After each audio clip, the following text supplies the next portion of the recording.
Okay, we are live. Hi, Abby. Hi, Ashley. I literally feel like the old woman in the Titanic. I'm like, it's been 84 years. No, but it literally has been 84 years, and you've been in a different country. So I have, yeah, I've been in a different country. Sorry, there was a bit of an echo there. I've been away, and you had a bit of a boo-boo. I did. Yes, we were supposed to do this chat 2 weeks ago, but we couldn't because I wasn't in A&E. I was recovering from being in A&E, and I'm completely fine. I just feel like an idiot. So no, but I would not have coped with that whole thing. So I'm genuinely proud of you for going. Do you know what? I've not had to attend A&E in the hospital I work in before, so that was a new experience. But yeah, I'm fine. It's fine. It's all in the past. I can walk now. I didn't break any bones. This is the main thing. And I did get to not work and sit and read Storm of Swords for a whole day. So in a way, it worked really well for the Game of Thrones chat. This is great. It did. It's fine. Just seen Jerry is in the chat. Hi, Jerry. We love you, Jerry. So glad to have you here. But yes, in today's video, we've decided to do our first live. We've decided to go live and chat all things A Song of Ice and Fire. So actually, Abby, your time in A&E was perfectly well spent because you got lots of Storm of Swords read. Now you're ahead of me. You're way ahead of me. Well, not way ahead, like half a book ahead. I mean, half book. Because half book. Split in two, I guess, but yeah. But you made progress, and what just without sort of talking anything else, so far, how are the books ranking for you at the moment with what you've read so far? Okay, so I've only just started part 2 of Storm of Swords, and because of the way my editions are, I'm counting these as 2 different books. Me too. So I think for me it is going Storm of Swords part 1 is in the top spot, then Clash of Kings is second, then A Game of Thrones is first. What about you? I completely agree with this at the moment. And this is, can I say that though? Because I've not finished Storm of Swords Part 1. I'm only just over halfway through, but already this is my favorite so far. I haven't finished it, but yeah, this is genius. There's so many like consequences, and you already care about everything so much at this point. It's really ramping up. It's really ramping up. And I just can't wait to dive into it. But so yes, let's just dive in. Oh, what does Daenerys say? So an entire normal book. Yes, true. The size of them. So this is what I mean, Abby. You're way ahead. But yes, so we are going to be chatting all things A Song of Ice and Fire.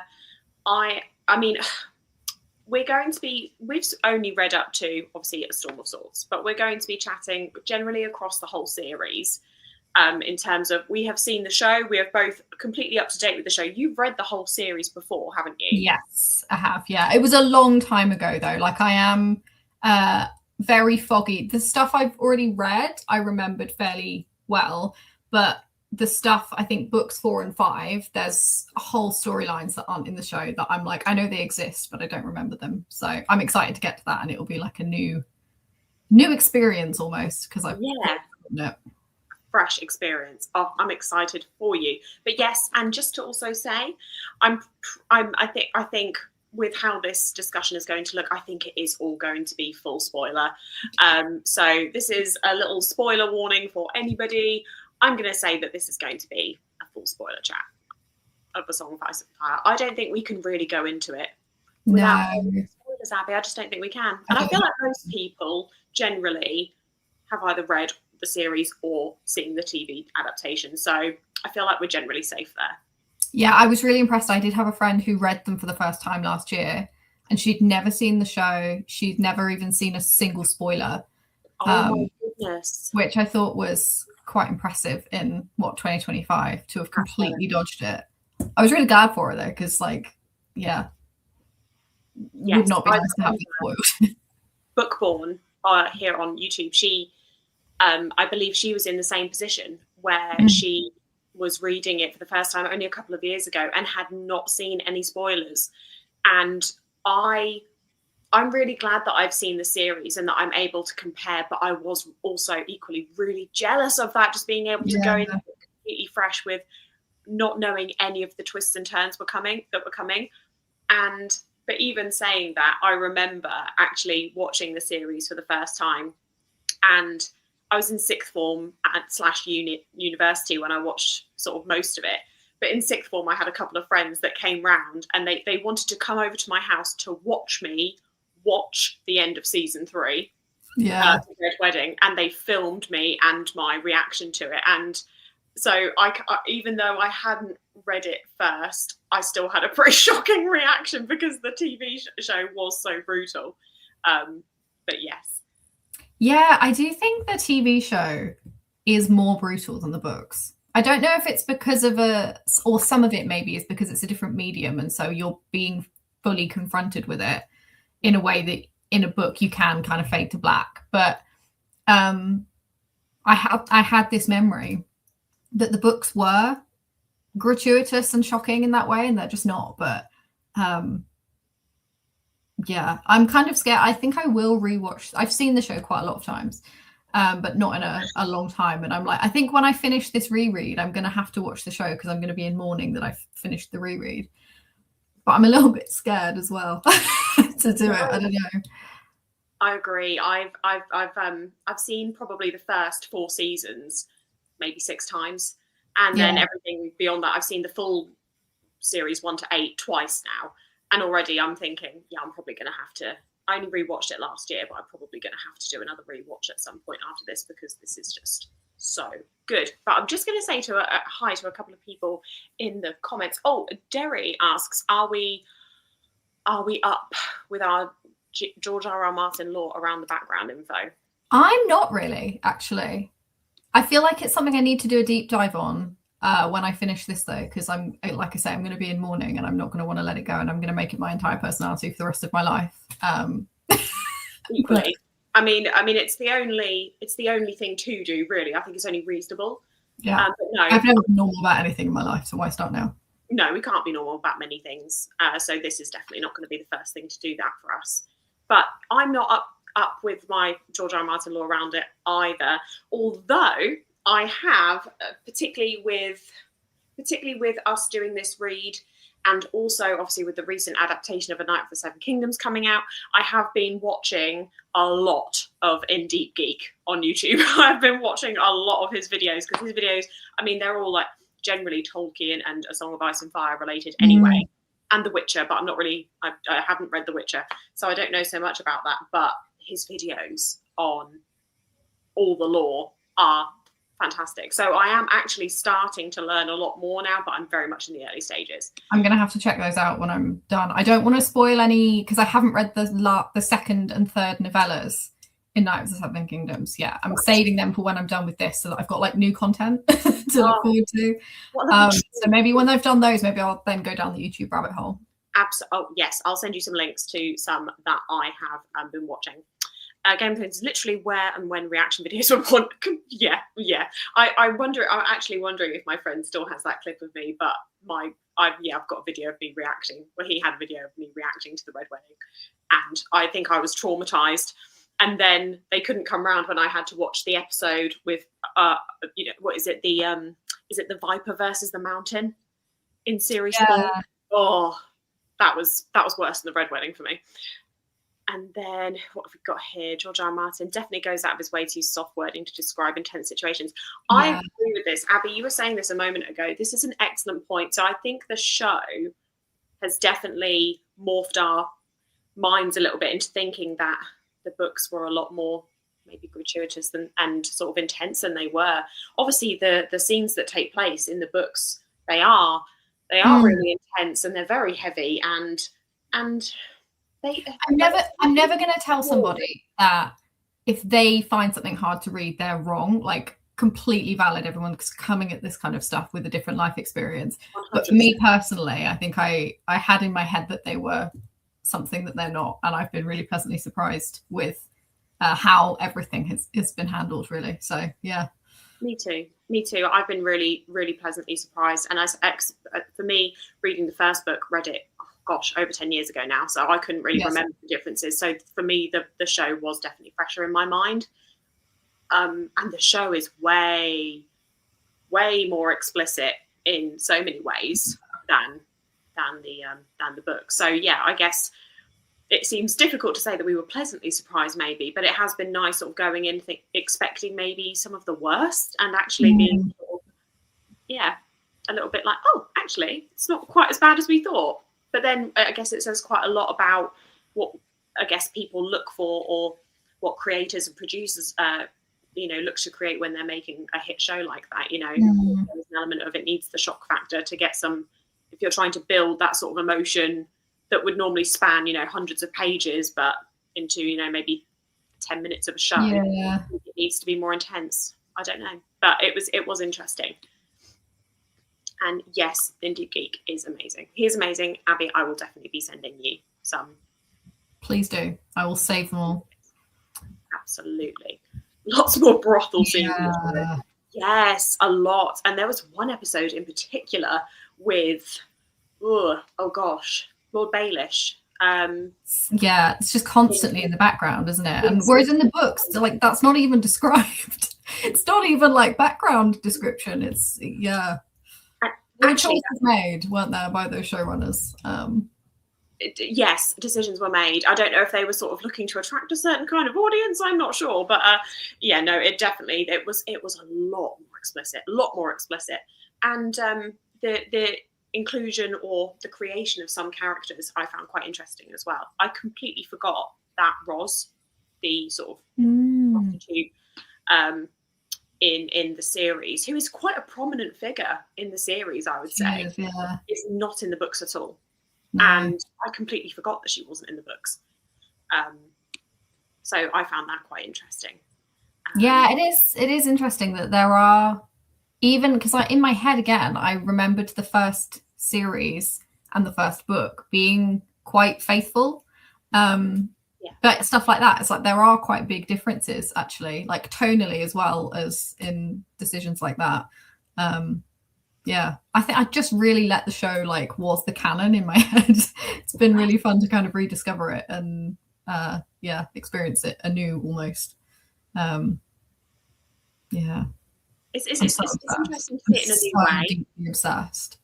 It's become yeah, absolutely. It's actually been quite nice to have this experience as well, to offer a bit of critique as well of the show, because I think for me the show has always been, not that my reading experience isn't taking anything away from the show. I do love the TV adaptation. It's one of my favorite TV shows of all time, and I also have sort of, generally, in comparison to a lot of people, quite positive views on the ending, which I know is quite controversial, but I think it came from a rewatch for me.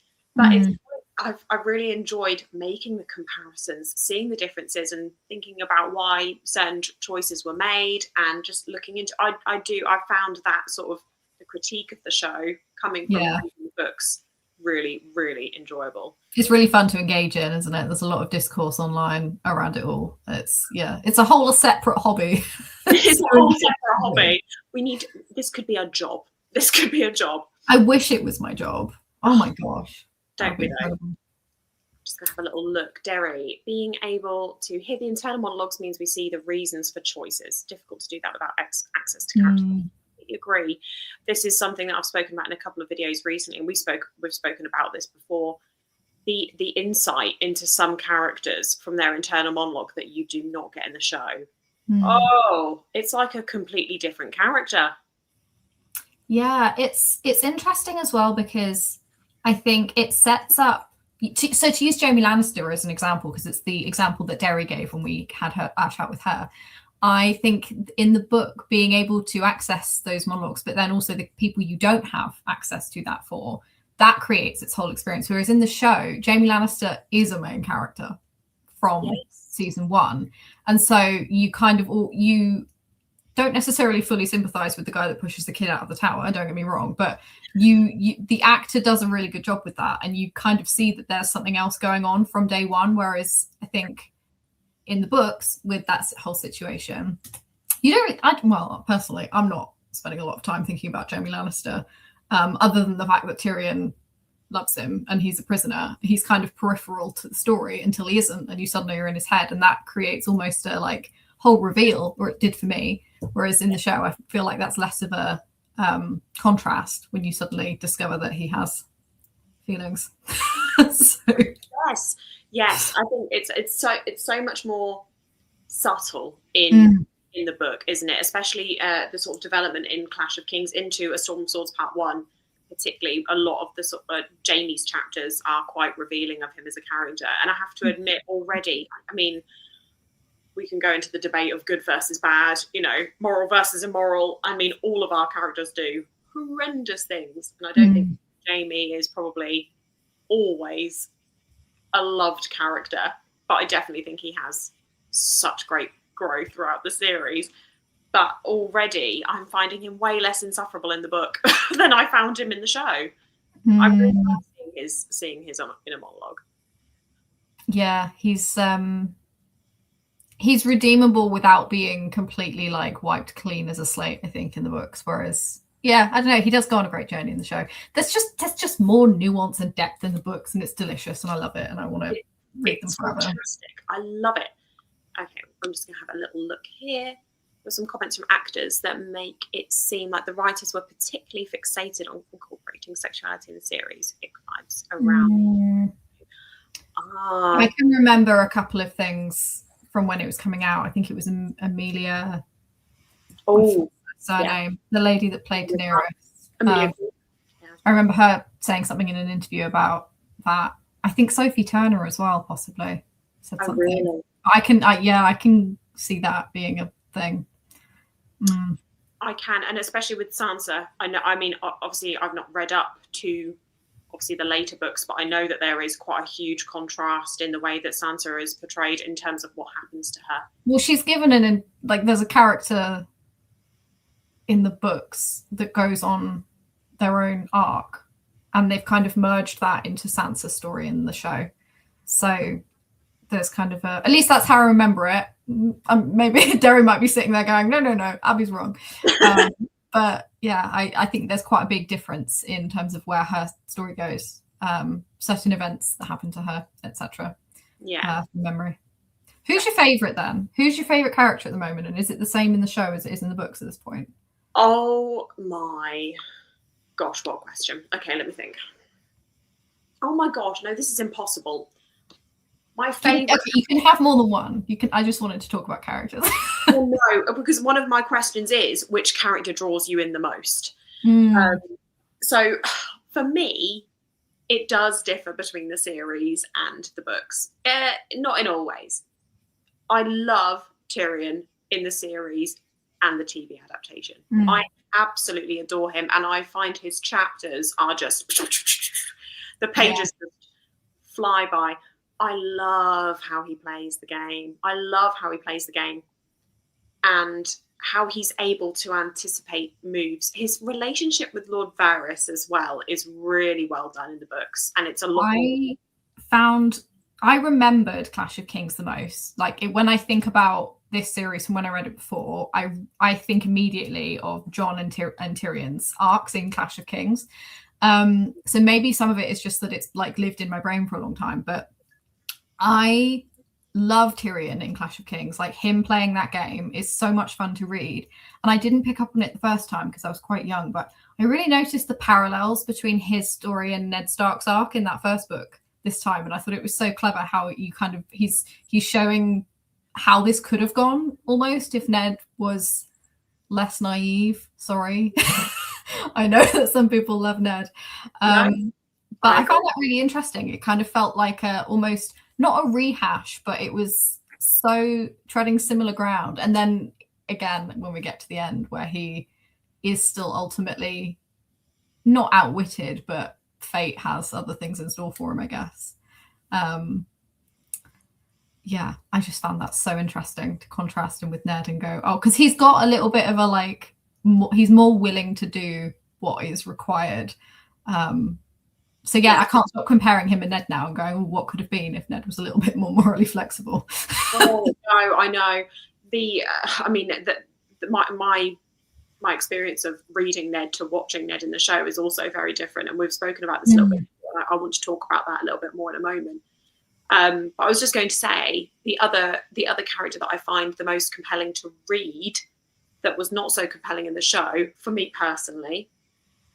One of my favourite characters to read is Catelyn. I really like reading Catelyn's POV. I think seeing, because I think they do a lot of aspects of Catelyn's personality and her actions in the show well. I think they capture her generally well, but I also think she's done quite a lot of dirty in the show.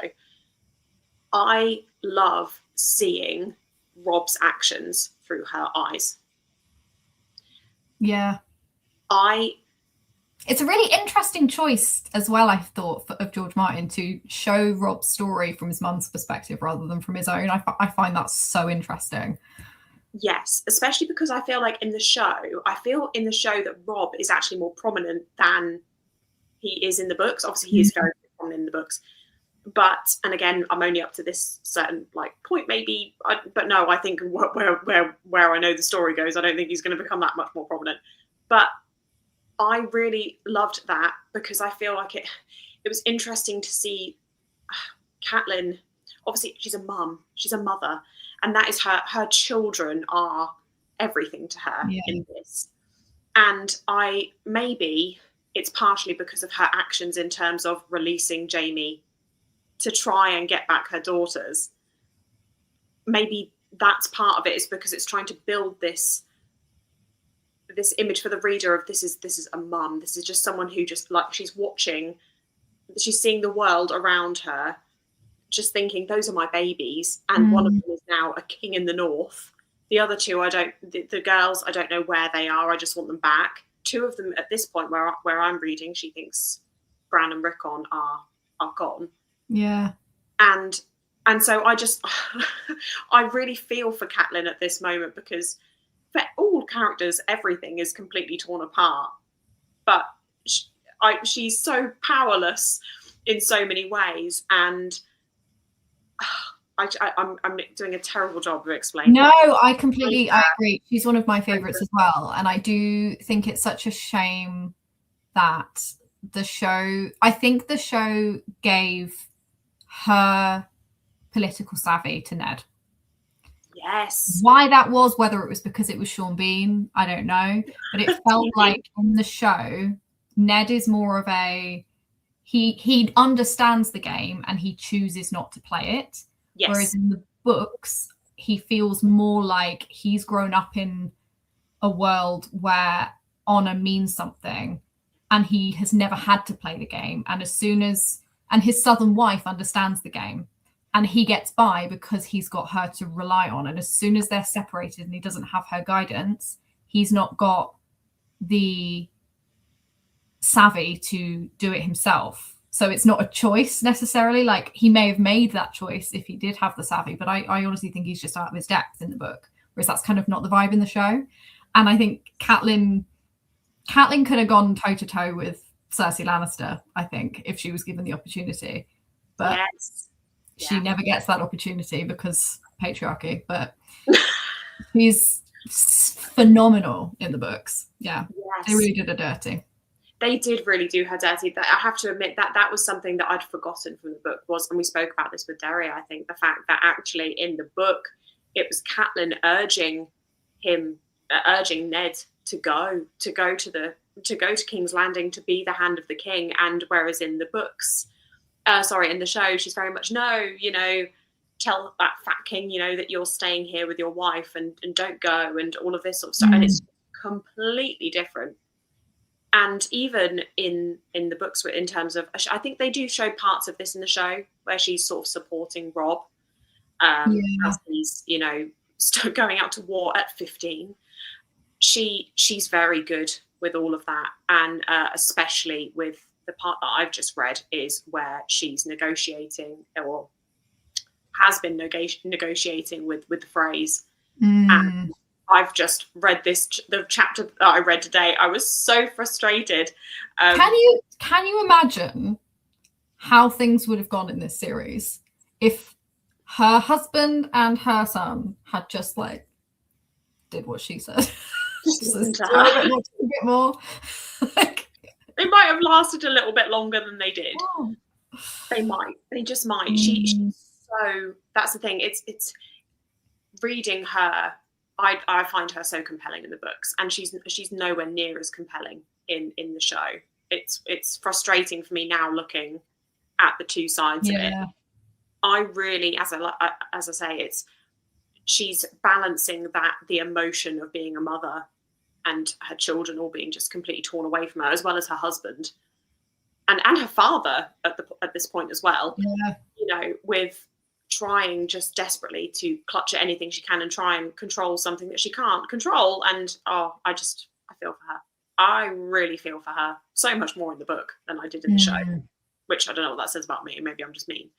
But no, also, whilst we're just slightly on that tangent, something else I was going to say is, what did you think, where I've read to, obviously this is my first time reading A Storm of Swords, I've just read the part with Robb coming back from a little campaign with a wife. Jane Westerling, she is not Talisa like she is in the show. What did you think about that as a choice, reading in terms of the show's choice? Because obviously Jane Westerling she's highborn, isn't she? Yeah. So I think the reason for that decision is a similar kind of rationale to why they made that choice to kind of strip Catelyn and give it to Ned. I think it makes Robb a more heroic figure for him to have like broken his oath for love. He falls in love, and that's kind of more sympathetic, especially when you've got Richard Madden playing your heroic figure. I think it makes him more sympathetic to an audience, whereas the choice in the books that he makes is dishonorable, and then he's rectifying it with the honorable choice. But is it honorable? He's breaking an oath anyway. I think it makes him a much more complicated. I mean, he's so young. Like, I'm not saying he's screwed up here, because that's, you know, we all make mistakes. It's just unfortunate that he's, you know, a king, so he can't really make those mistakes. But I think it makes him way more interesting, but less heroic. But it plays so much better into the themes of like honor and like what good is honor in this world, actually, because exactly ultimately that's what's the beginning of the end, isn't it, for him? So this is the thing, it's starting to echo. He's really starting to echo Ned in this point, isn't he? Because he just makes this choice of I think it was that he slept with her, didn't he? When she was comforting him.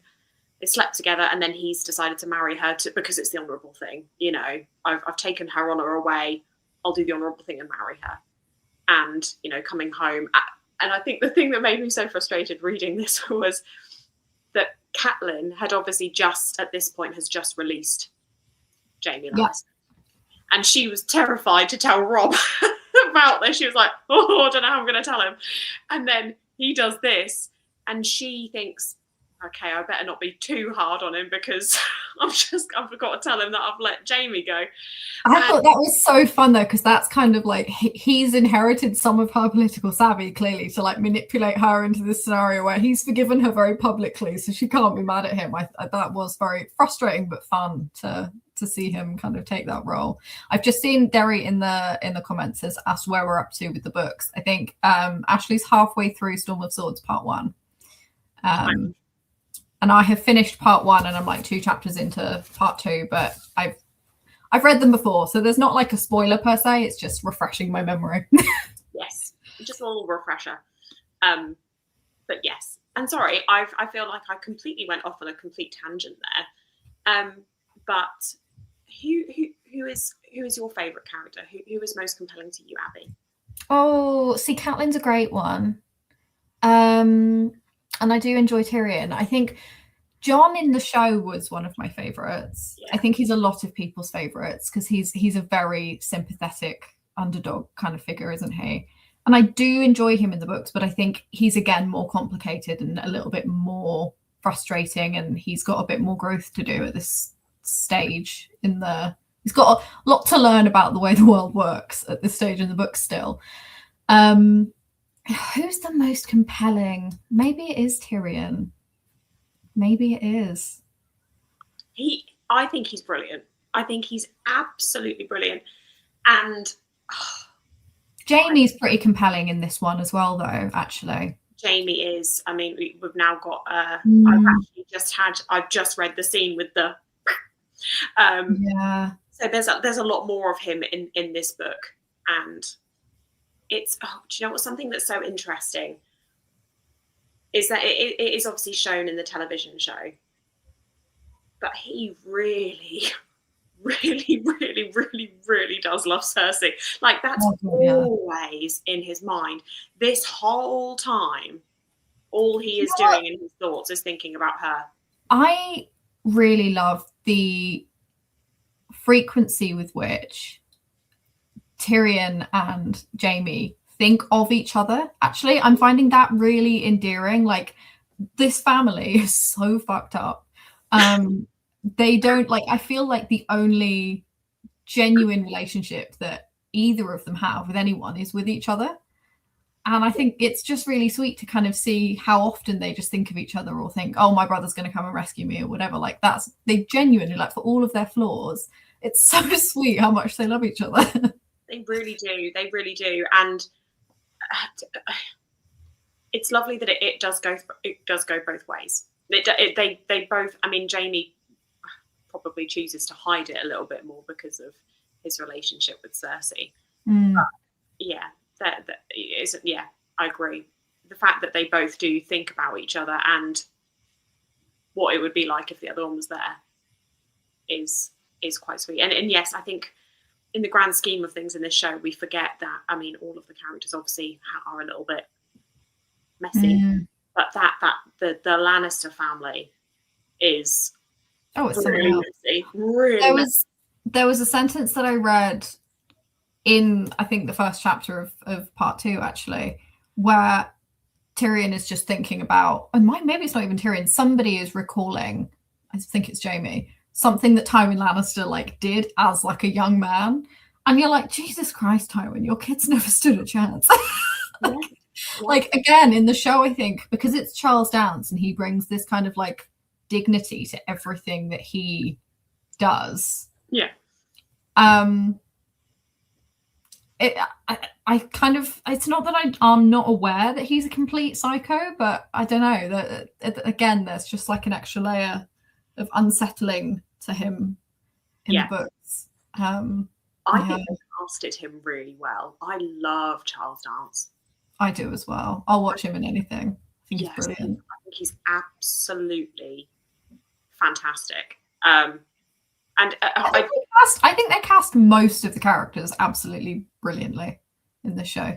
Actually, I can't think of anybody right now off the top of my head that I didn't like in the show. Yeah. Oh, sorry, I've just seen Jerry's comment. Jaime doesn't love Cersei. He doesn't know anything else. I agree with this. I think, I think that Cersei is how do I say this? I mean, she's very savvy and she only sees other people for what they can give her or get her, I think. And I think she's had Jaime wrapped around her finger for a very deliberate reason for a very long time. You and Derry are literally like completely on par with this one. I think it is that because, you know, she in the show, she very sort of famously says in series 1, you know, we came into this world together, we belong together.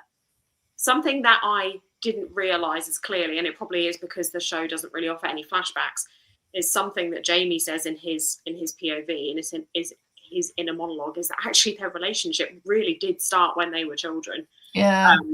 And that they were sort of told off and separated by their mum, but then obviously she passed away giving birth to Tyrion.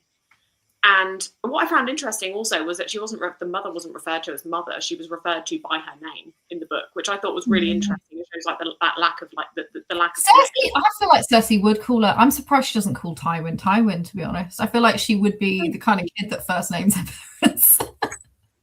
You would think so, wouldn't you? Yeah. But yes, no, I would agree. I would agree with Derry and you on this, that Cersei, well, Jaime hasn't known anything else, has he? But also the fact that he signed up to be, what was it, in the Kingsguard? Is it the Kingsguard? Yeah. So that he would have to be forced to stay with her. But then part of me wonders, is that love on both sides? You know, is that Cersei saying, you know, do this thing for me? Or is it because, and you know, the grander scale of things, if she's telling Jaime it's for love because she wants him to be with her, actually, was it just so that she wasn't married off to, I think, that person by Tywin? And actually that's the thing. It's the more I read about Jaime's inner monologue, the more I see that it's actually just Cersei controlling him the whole time and him thinking that it's love. And it's so clever how George Martin can write that and have the character not realise that, but you reading his memories can realise that. It's so cool. Genius. Absolute genius. We've got a little question. What is your guys' favourite great house? Oh my gosh. Actually, this links to a question I was going to ask you, which is, which house would you align with and why? But that might be different to who your favourite is. It might not be that you align with them because they, you know, who you align with might be different to who your favourite is. And it depends what makes a favourite. Is it because they're the most interesting? I'm really struggling not to just say House Stark, but that's such a basic bitch answer. No, you're allowed to be basic bitch when all these characters are nuts. I love, and I saw something the other day that absolutely broke my heart, and I don't think I'm ever going to be okay again because of it, was that the Starks are never all together ever again. I know. After that, like, initial, like, first episode, I was like, oh my God. Yeah, I think it has to be the Starks because they are the only ones that at this point in Westeros anyway kind of are all, I think it's just so, yeah, it's just they all just want to get back to each other. So like our perspective on House Stark at this point in the story is very, like, not necessarily wholesome but honorable. And I do quite like the Baratheons though, like Robert aside, and like Robert, Stannis and Renly are man as a bag of cats, but I do really like what the show did with Lionel Baratheon in the Night of the Seven Kingdoms. So I could go for aligning myself with that version of House Baratheon. I could go with that. Yeah, I can see that. I'm going to be a basic bitch too and say Stark. I love the Starks. I love the direwolves. And also, the direwolves. Whether or not Honor got any of the Starks anywhere, that's not the point. I love the fact, in some ways, even though it was weakness, some might see it as a weakness, and yes, naivety. But I have to say, do kind of like the fact that Ed did stick to his guns and was honourable. He starts this, you know, he starts very first part chopping someone's head off, doesn't he, for abandoning running from the wall, from the Night's Watch. Sorry, I've just seen David's comment in the chat. Oh gosh, now what? Hold on. I'm going to have to go down. I'm sorry. It just came up and I'm like, yeah, that's really made me giggle. We're not original. We've never had an original thought in our lives. Why would we start now? No, nothing I say is from my own brain. It starts on the internet, then it goes to your brain, Abby, and then it comes to one brain cell and it bounces between us. We share a brain cell. We are codependent, share a brain cell. I love it. It works for me. As well. I'm going to be boring and say House Stark as well. But yes, I love the fact that Ned was honourable. Like I say, it didn't get him anywhere. Don't get me wrong. But as much as so many of the characters all like, oh, you know, if only he had been smarter and had actually played the game, yeah. But his memory lives on, despite him only surviving to the end of the first book. His memory does really live on, and he haunts the narrative, children, definitely. Which I do really appreciate, and I think it's very clever that it does that. Oh, sorry, just someone said, just got here, how far into the story? I am on part 1 of A Storm of Swords, and Abby is in part 2 of A Storm of Swords. So we're really in the nitty-gritty part of it. And yes, we are doing book TV comparisons, because this is our favourite game at the moment, is just comparing the two. It's constant. I don't want to do anything else apart from this. Oh, sorry, I've just seen someone put Mormon. Derry, Mormon. Do you know? Yeah, no, fair. Yeah, because Lyanna Mormon and the bear as well, the old bear. Fantastic. I don't like Jorah. I don't know if that's controversial or not, but I really don't like Jorah. He gives me a weird. I just feel unsettled. I don't like. I'm going to call myself out here. I don't like him in the book at all. You fancy the actor, but I totally fancied him in the show. I loved Jorah in the show. It was a phase. It was a phase. It wasn't a phase. It absolutely wasn't a phase. But yeah, in the book, oh my gosh, he is creepy. It's really creepy. I don't know if you've had. There's one scene, I can't remember whereabouts it is in the book, but there was one particular scene in Storm of Swords where I was like, no. Yeah. And I don't think. I think that's the way we're supposed to feel at that point. Yes. Also, I think it is, but that's part of why I think it was an interesting choice that they made him handsome. Yeah, again. Is it because they wanted to make that they really wanted to overemphasize and dramatize the fact that he kind of does go against her? I mean, obviously he comes back, but maybe they wanted to up it. So if they brought more emotion in, maybe it needed to have that little bit of sexual tension. Whereas in the book, it's a little bit more one-sided, isn't it? Yeah, I mean, I'm feeling like there's a pattern here, though, of them making male. Yes, completely agree, Derry. Thank you. Yeah. They seem to have made the male characters more sympathetic or heroic or whatever in the show, and simplified the female characters.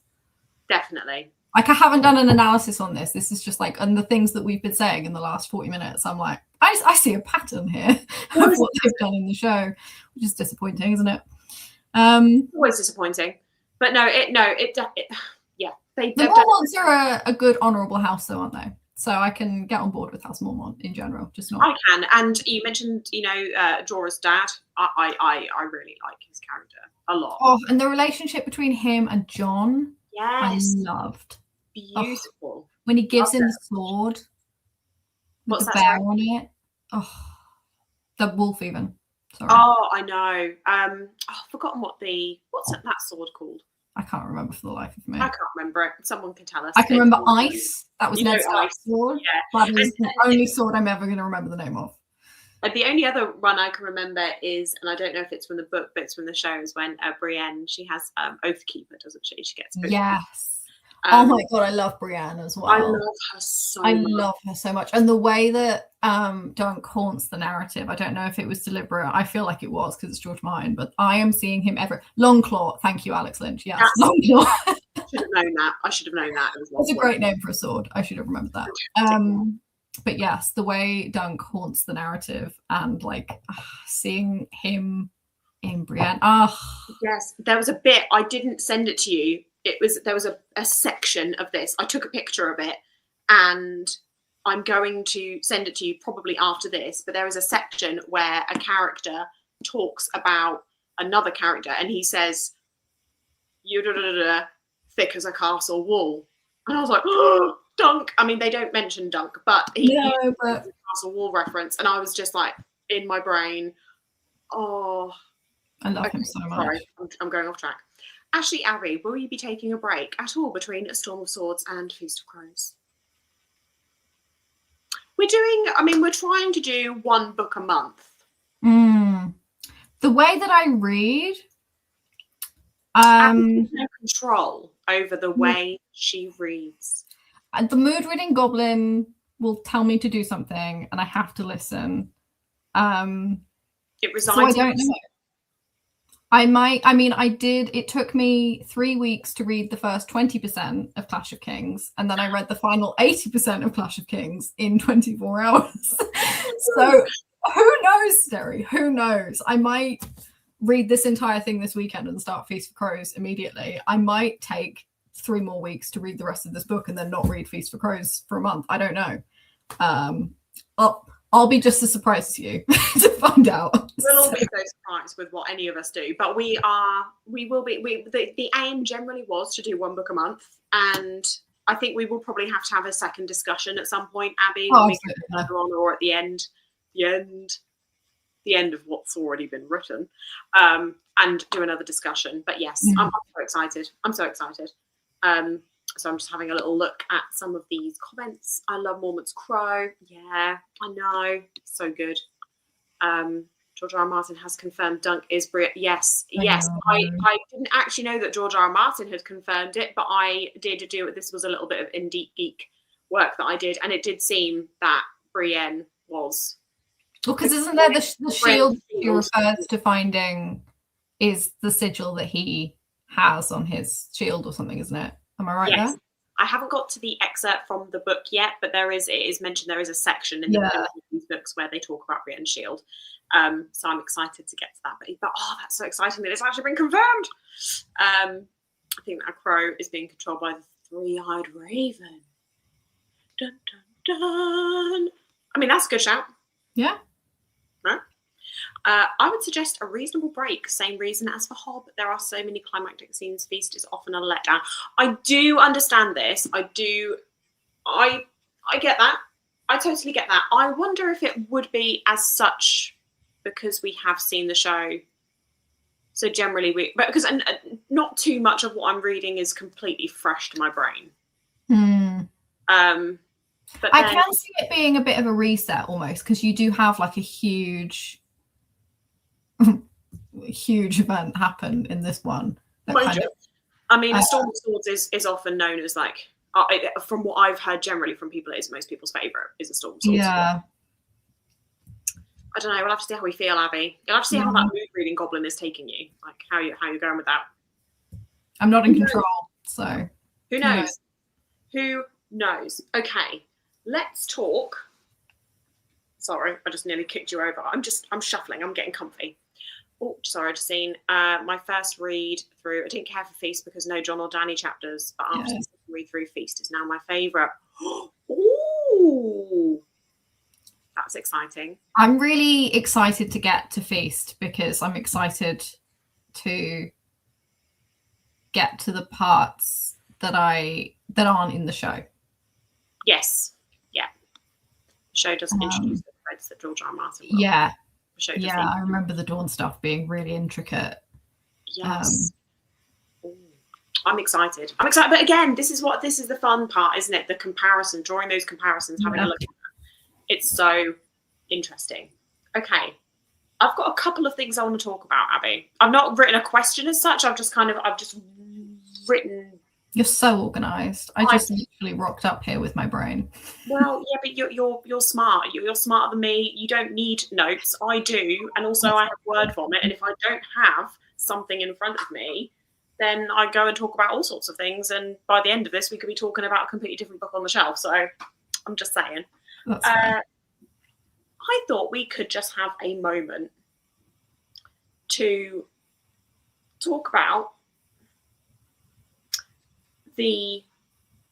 one of the genius things, and this doesn't just go up to where we've read to, because this is a bit of a looming threat. Well, this is a looming threat throughout, and it is more prevalent in the later books, I would say. But what are your thoughts on? Sorry, this is why I need notes, because brain. The differences between the show and the book, specifically for the Game of Thrones, as opposing the existential sort of threat of winter and the White Walkers, the others.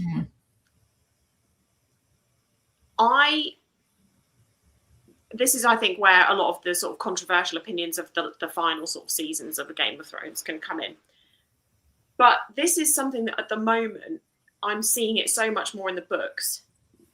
That threat, I know it's always said in the show as well, but that threat of winter is coming, winter is coming, winter is coming. It's so frequently drawn attention to, and yet everybody just totally ignores it. Totally ignores it. I think, I do think it feels like a more of a looming thing in the books. I think it's easier to not necessarily forget about it in the show, because obviously you've got Jon as one of the main characters. But I think it haunts the other perspectives more in the books than it does in the show. Because there's that whole thing with, to be fair, it's been a long time since I've seen the show, so I may be just like not remembering details, but I feel like there are like throwaway comments made and thoughts, and like the guy, I can't remember what his name is, but the guy that gets sent down with the hand and that whole thing, and like Tyrion sends him and he's waiting outside of the walls, and then like that's referred to a few times, and like as a reader going, oh my god, no, you need to take this seriously, but like Tyrion's not. I can't really remember actually in the show if that's even like mentioned, or because it is a bit of a footnote, really, isn't it? But just bits like that. But it's a different medium, isn't it? So it's kind of easier for stuff to be looming all the time. Yeah, I don't know. I think what I really like about this is, like the beginning of the books, it doesn't seem such a threat. I mean, you kind of hear always like Ed talking about, winter is coming, winter is coming. You kind of see everyone around him. It's like, okay, sure. But we're from the north, we can handle it, whatever. But everybody else just really just doesn't seem to care. And I don't know if it's because obviously the seasons and the length of the seasons in this world are so different. So if anybody like sort of in sort of age groups that everybody is, if they've just not seen the impact of everything. But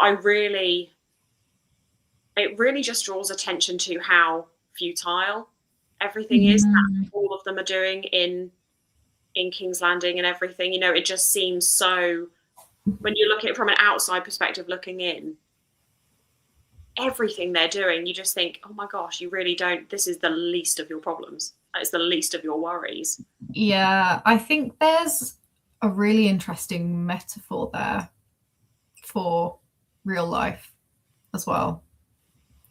When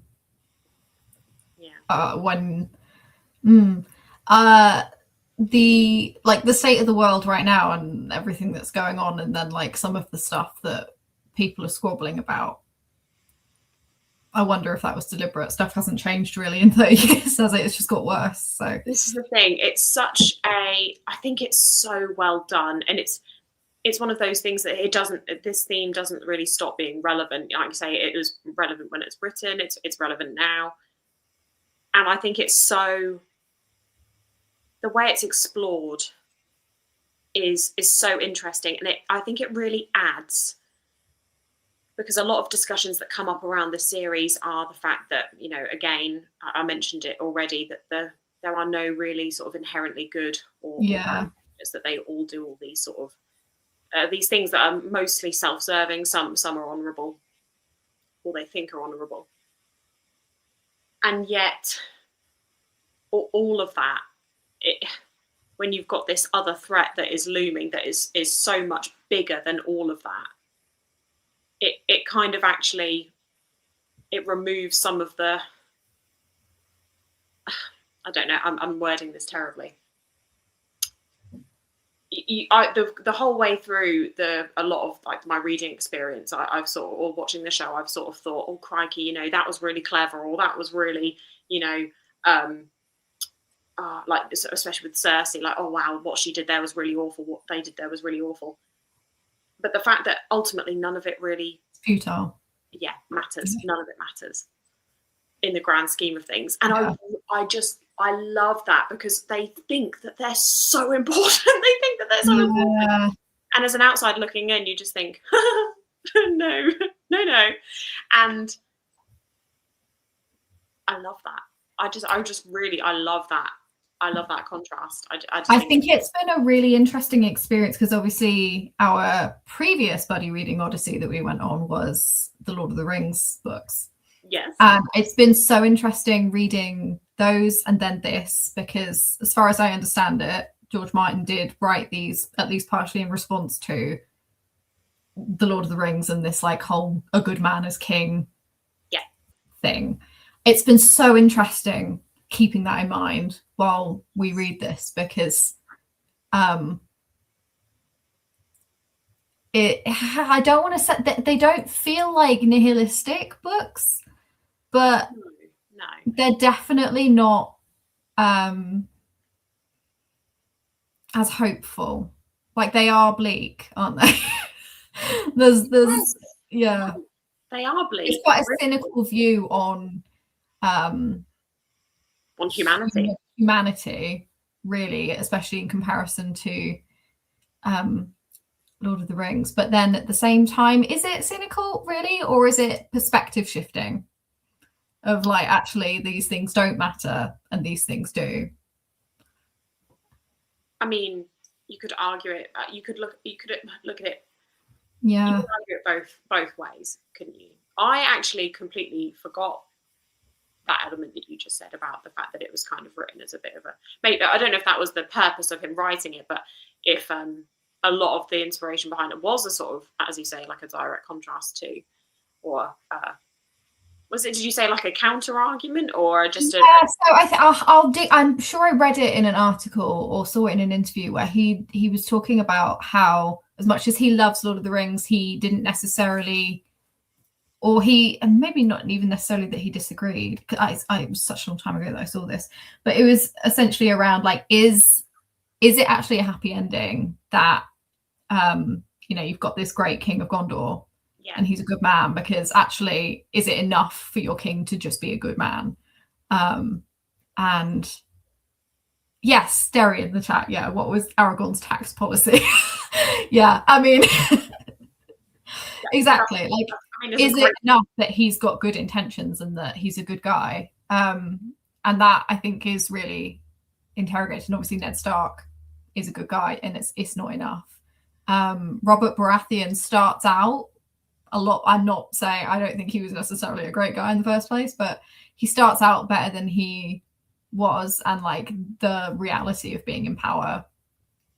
Yes, and what that does to him. That's quite interesting as well, because throughout the book, Ned very clearly has this kind of high, maybe not high opinion, but a very high expectation of Robert. The version of Robb that he knew is not the version of Robb that we get to see. No. Yeah. And I think the Robb that we get to see, or the Robert, sorry, I know that there is a different Robb. Robert that we get to see is very much a response to being controlled sorely by the Lannisters. And I think, I mean, he even says it in the show, doesn't he? He's like, what would you have me do, Ned? It's it's very much like he knows. Speaking of Ned Stark, yeah, I have been really enjoying the very, very slow burn background unraveling, like the little details and clues that George Martin is dropping throughout these books of like Peter Baelish just basically being the puppet master and pulling all the strings, and like all of this stuff with Catelyn and like her dad and the conversations that they're having, I found so interesting. I was sitting there going, I feel like I should be smart enough to figure out what he's talking about. I've read these books before and I still can't remember what he's talking about. But it's so like, you've obviously got the whole like background threat of the White Walkers, and that is looming. But there's this like such intriguing little through line of like, you've been told the thing, now you need to interrogate the thing, and like, actually, can you trust anything that anyone's told you? It's so fun. It's so clever. I've been really enjoying it. It's great. I think Baelish is such a, I guess, such an unlikable character in so many ways. But it's one of those aspects where the further you get in, the further you realise, oh my goodness, talk about someone stirring the pot. Like, so much of this would not have happened had it not been for the whole thing. I'm pretty sure the whole like war, all of the disruption is Peter's fault, right? I just like. Also, side note, I was doing the audiobooks for these, and they were perfectly serviceable audiobooks. Like, I know people that have loved them. I didn't love them. I didn't hate them. I think I've just got too strong of an idea of like the cast from the show's voices and stuff. Yeah, but the narrator pronounced Peter Baelish's name as Pattaya, and I don't care if that is like biblically accurate to what George Martin intended. I can't. I'm sorry, it's Peter. It's Peter. I do not think that they would have let him say Peter in the show. I'm pretty sure George would have been like, no, it's not. Pattaya is not right, in my opinion. It's not right. I'm sorry, I'm just looking at what Derry's written. Peter, Pattaya, remembering taking Catelyn's maidenhead is his misremembering his drunken taking of Lysa's. He believes Cat loved him. That is so interesting. I've always just assumed he's out and out lying. I always thought he was lying. But that's a really interesting perspective. But is that why he has such control over Lysa? And such conviction, though, as well. Like, he doesn't falter, does he? No, because the part that one of the parts that I've just read is where he has been sent to go. Yeah, goes off mysteriously and not to be heard from for a while. And he's so confident. He's like, putty in my hands. She's putty in my hands. This must be why. This must be why. Robert in Deep Geek agrees 100% Abby. Peter caused the whole thing. He did. It's all his fault. Saw an opportunity to cause chaos. Well, it made for a really, really great sentence, didn't it? So, Thanks, Peter, I guess. George pronounces words and names differently all the time. Oh, that's all right then. That's okay. Well. But if it's really frustrating in the audio, though, it's one of those things that once you've heard it, you can't unhear it. And if you always have known it as one thing, and then it suddenly becomes another, that must have been a little bit jarring. I honestly just tuned out. I think I just was, I don't know. I just didn't like it. It's like, no, thank you. I will be pretending that didn't happen. At one point, he calls. Yeah, he does. He calls it fire. It's worse than Jamie. What does he call her the whole time? Wench. Wench. Yeah, no, then they are fine. I'm really surprised the audiobooks haven't been redone. Like they are fine. They're fine. I just think like production value on audiobooks has gone up quite a lot in the last 10 years or so. Yes. And I'm really surprised that they haven't re-recorded them. Yeah. Made a graphic audio. Oh my god. Because they'd have probably made a killing from doing that. Yeah, they probably would. I would love that. I'm surprised like Sean Bean or somebody didn't like get pulled in to re-record. If the show was made in 2026, I think Sean Bean or somebody would get pulled in to do narration. Oh yeah. He's got a great he is the voice of Ned for us though, isn't he? Yeah, but to be fair, I don't know, like he's quite famous for like sticking to his own accent in things he plays, isn't he? So maybe he wouldn't be the best audiobook narrator because they'd all sound the same. Oh, that's a good point. That's a really good point. Oh, sorry, I was just going to move to this question, which actually maybe we've partially already answered from the conversation we've just had. But I was going to ask Abby, in your opinion, who you think the best sort of strategist is. Have we just answered that question? Is it Peter Baelish? I think he... That's a good question, right? Is it Peter Baelish? What does everybody else think? I think, I'll be interested to see what other people think. I think he is until he isn't. I think he's fundamentally lacking in something. And it would be interesting if the books are finished, which I think that one day they might be. I do too. If it will be interesting to see where his arc goes, because obviously we know where it goes in the show. I do think he's so obsessed with his machinations and his like red string conspiracy, and he's almost blinded to like actual human feeling almost at that point. Like he's I don't think he's dehumanized himself, but I think he is really politically savvy, but he's also just like lacking something, and that will be his undoing, because he's going to completely fail to understand somebody's motivations. Or I don't know if I'm making any sense. But no, I guess it's like I can't see the wood for the tree sort of thing. You know, there's going to be there that he's going to miss a very key element of something. I am intrigued to see if we do get the remaining book. I will be very interested to see where his character goes. But I would say, you think it is whether or not we agree with what he does, I guess, I mean, he's caused a lot of drama, hasn't he? Yeah, and he's outwitted Cersei. Yes, because Cersei thinks that she kind of has him under control, on a leash, etc. Yeah, it's amazing as well. Something that I've also sort of, it is shown in the show, but in the books, I mean, it's obviously we don't really have. I don't know if we get Cersei's POV, but I've not had it yet. I can't remember. But she really does think that she has. We do later, actually. I think she thinks that she's got everybody. But I do really like that a lot of the time that she is mostly humbled by the brother that she hates. I do really like that. I also find her relationship with Tywin bleak. That's bleak. It's great. Probably quite a realistic one, though, when you're looking at the kind of inspiration and the time period from history that he was kind of basing this stuff on. That is probably a realistic kind of dynamic between a daughter and her. Yes. Yeah. Actually, the scene that I've just read with her is where Tywin is now trying to get her to marry again. And I do feel for her, because that's not a good life for anybody either.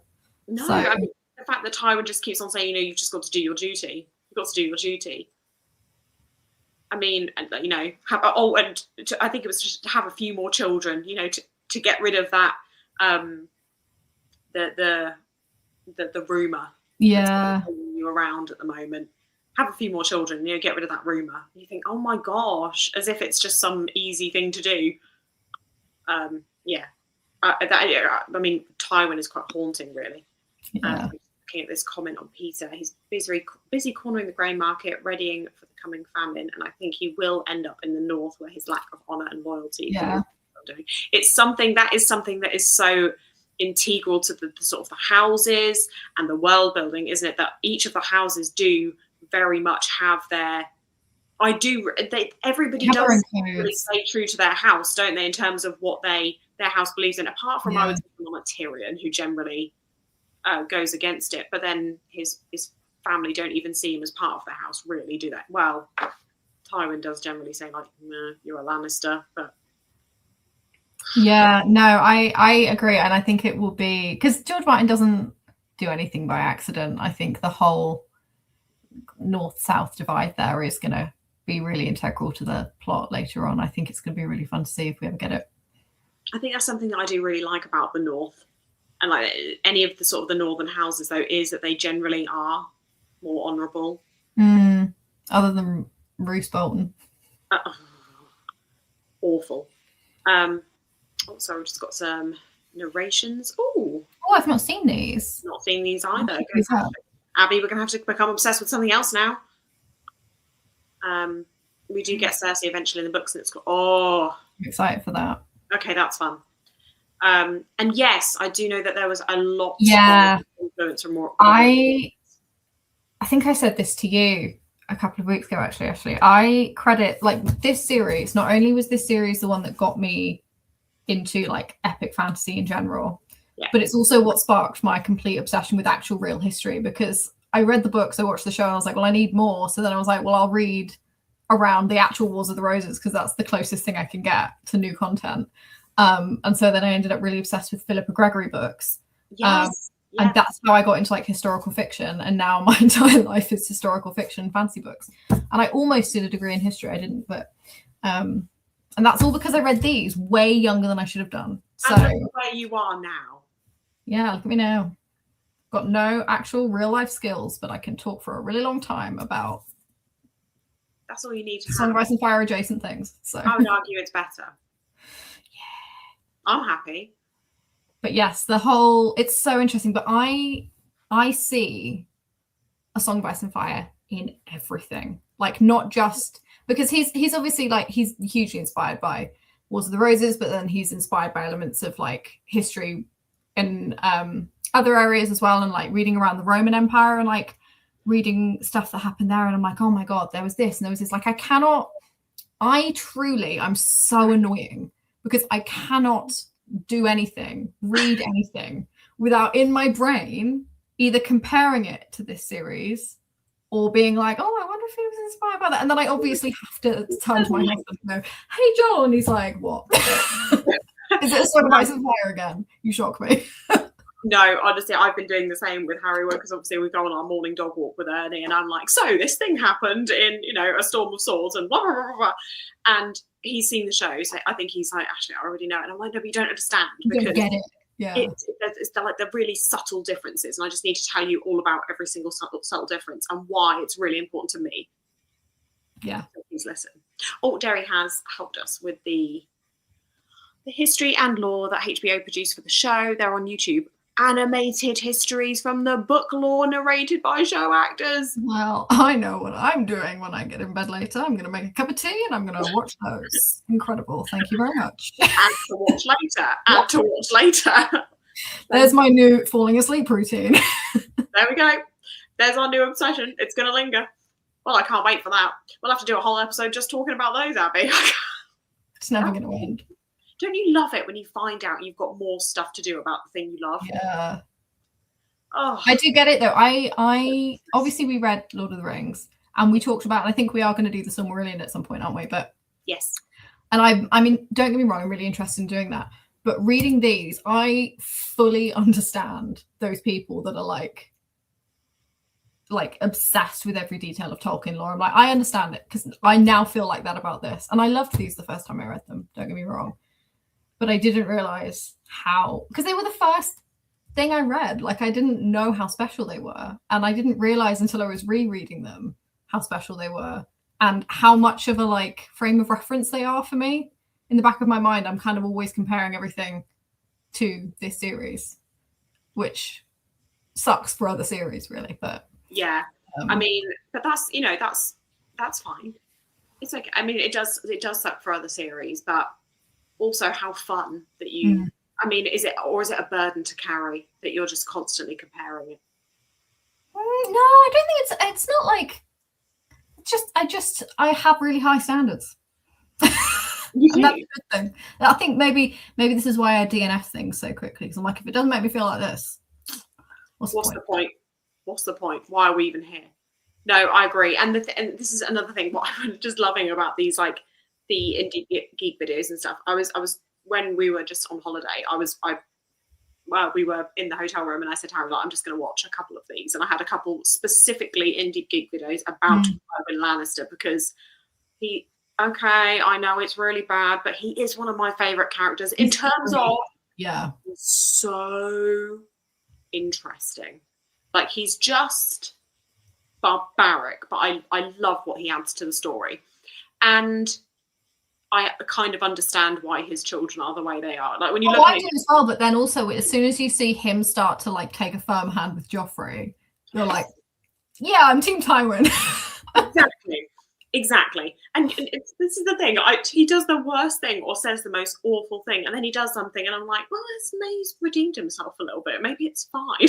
But I was watching a couple of videos specifically about him on holiday, and learning about all of his history and what he did and how he got House Lannister to be where it is, because it was literally like a bit of a started from the bottom, now we're here sort of thing.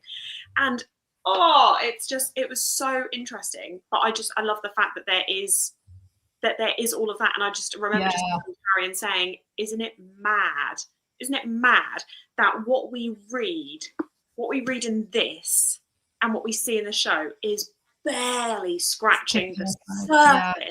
I got so excited. I think it must have been in the first book, but it might have been in the second one, where the green apple fossaways and the red apple fossaways are like mentioned. Yeah. And then I was so excited because I only read the first novella after the show came out, because I was waiting for the show. I wanted to experience that fresh. And then I was like, oh my god, I know now. I understand how this like split happened in this family tree. And I was like, there's just so many stories like that. I'm so excited to dive into the lore. I'm going to be so insufferable about it. I really am. I don't think we could not talk about A Knight of the Seven Kingdoms. I mean, it's technically a part of the same world, so maybe we could talk about it really briefly.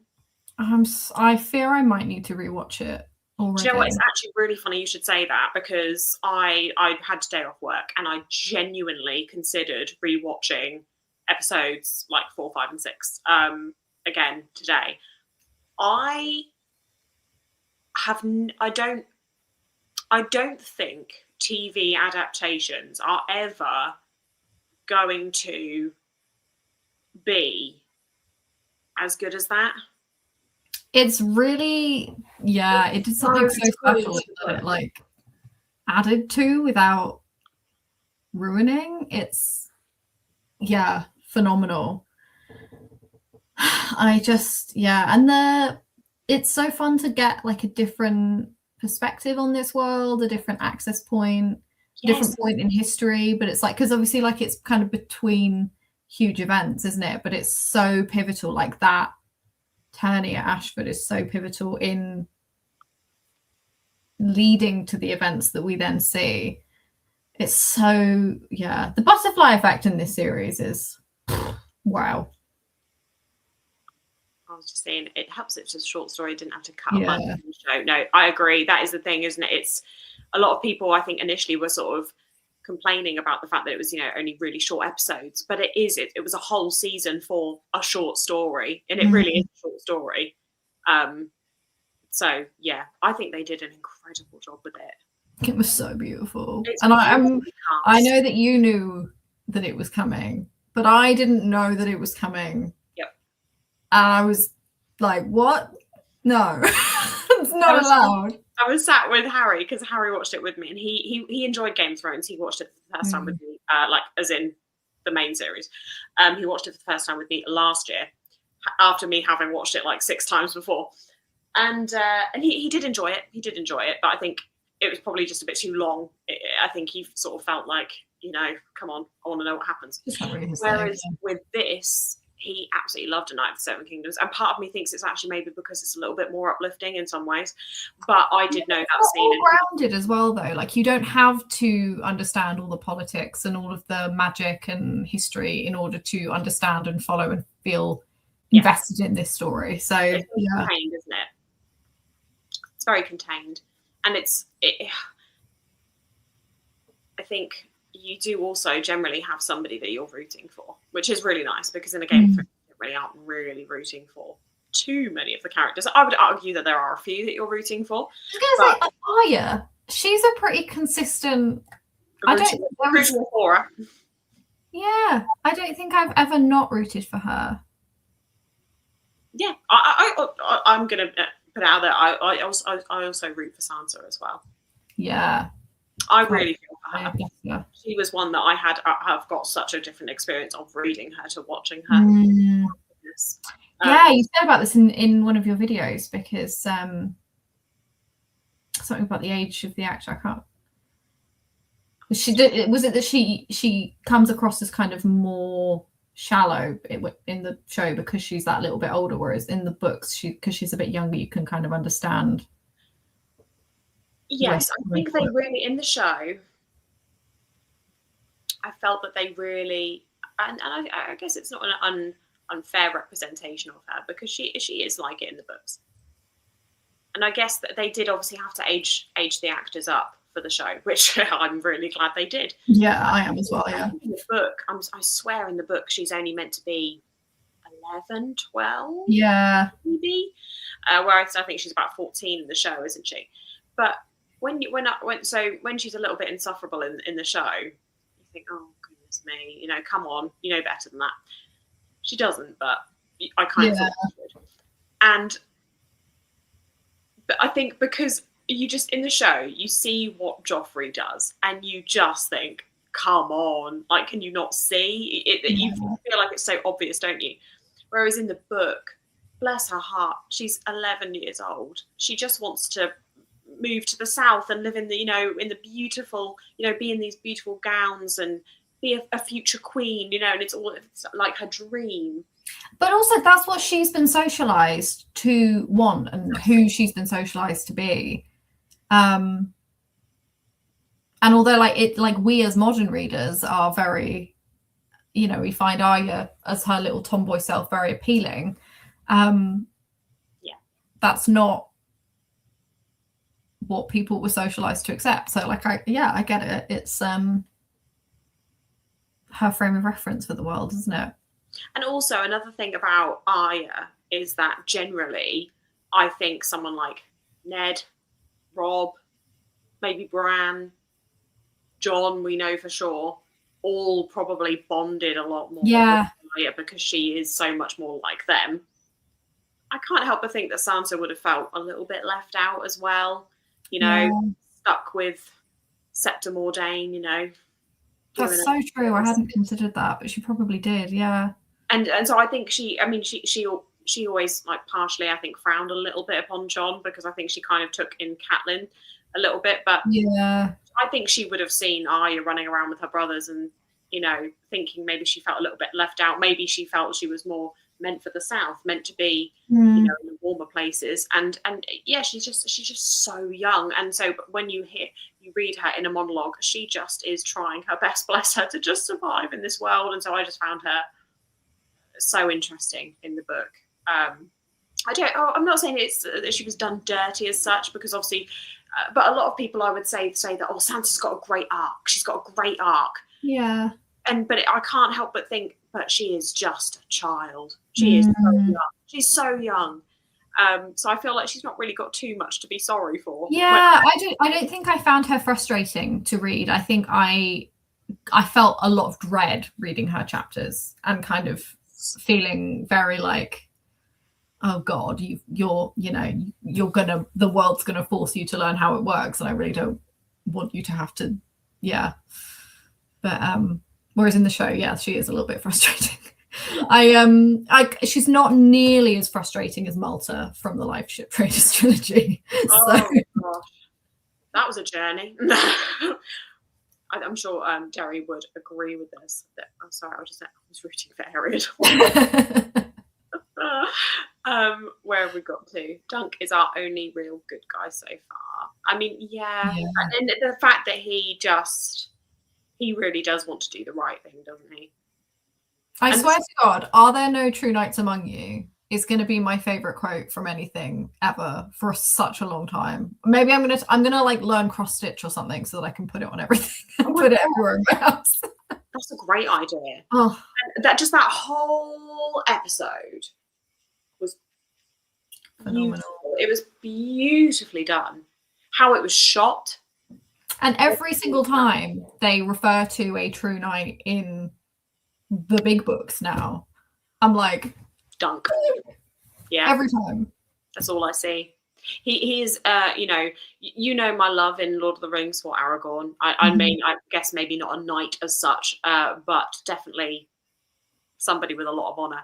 Yeah. Dunk's up there. Yeah, he's fantastic, and I just Baylor is has such a a small part to play. But again, he's one of those characters where he has such a small amount of like page time and screen time, but yet his impact, the impact he has is huge.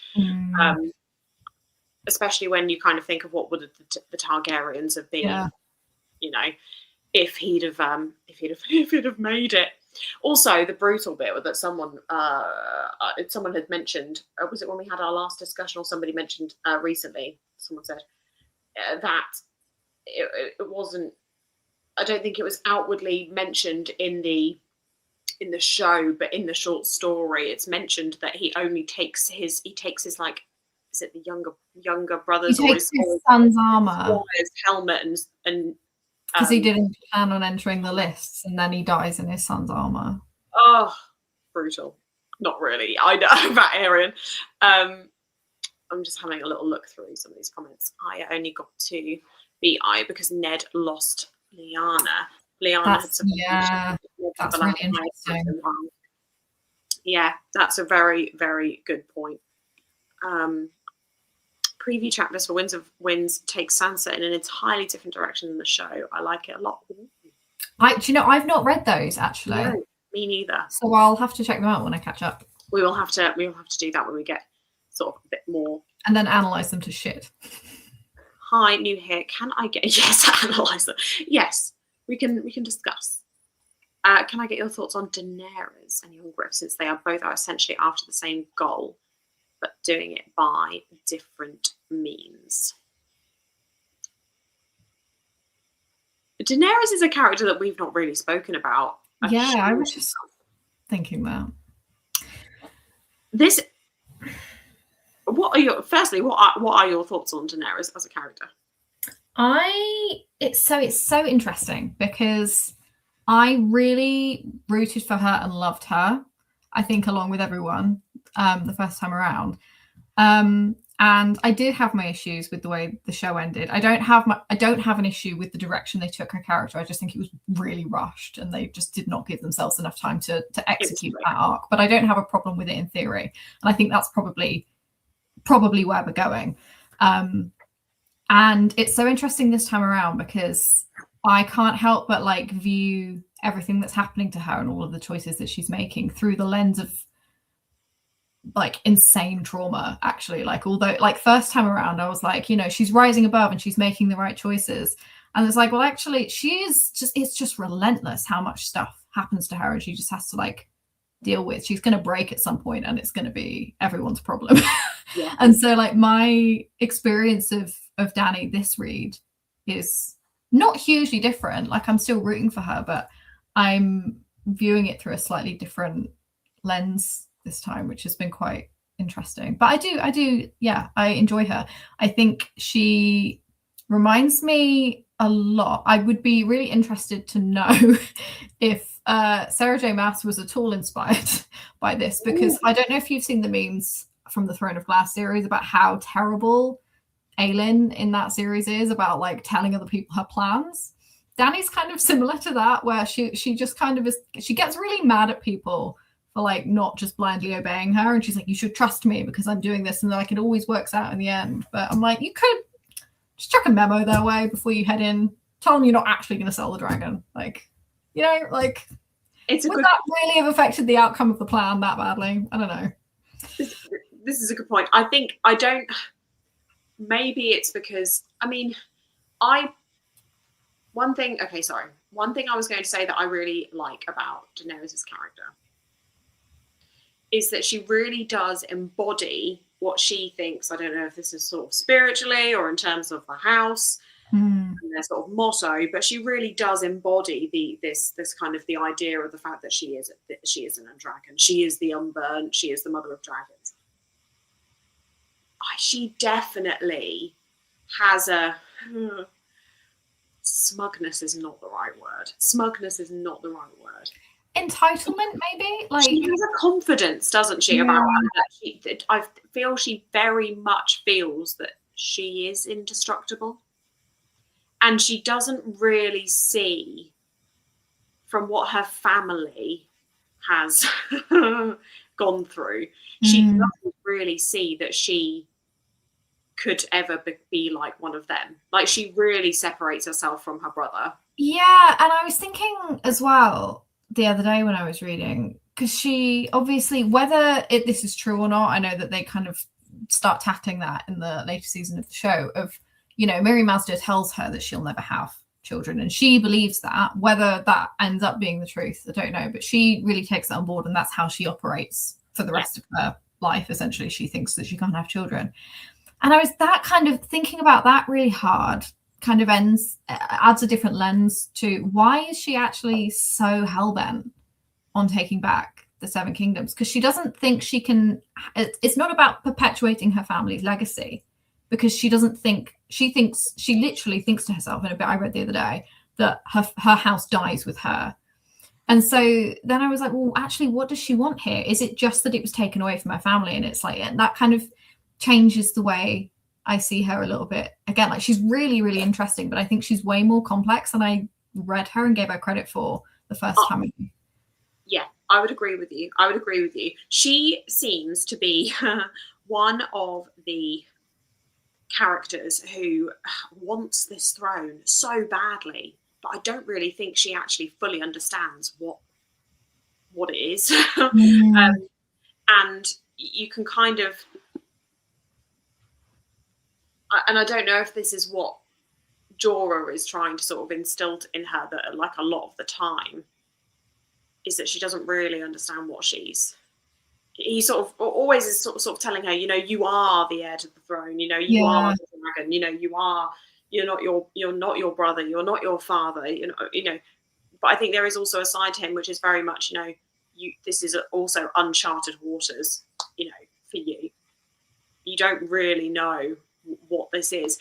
And I think there's a very interesting part of her, which is that she fits in with